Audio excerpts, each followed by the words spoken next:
तो hey guys, कैसे आप सब लोग। Welcome back to the channel. तो आज सबसे पहले मैंने फिजिक्स में एनसीईआरटी पढ़ी लाइन बाय लाइन।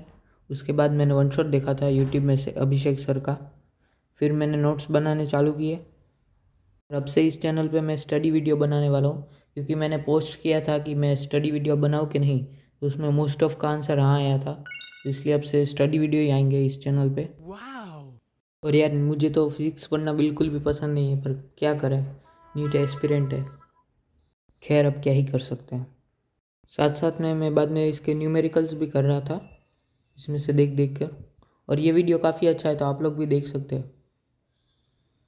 एक्सप्लेनेशन काफ़ी अच्छा था। और यार, कई चैप्टर पढ़ने से हमें ऐसा लगता है कि हम तो जीनियस है, ये चैप्टर तो बहुत ईजी है। पर कई चैप्टर ऐसे भी होते हैं जिसमें से हमें पता चल जाता है कि हमें और कितना पढ़ना बाकी है अभी। और हाँ, हर कोई स्टडी में परफेक्ट हो ये भी ज़रूरी नहीं है।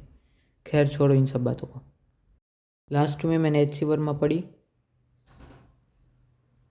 Thanks for watching, bye.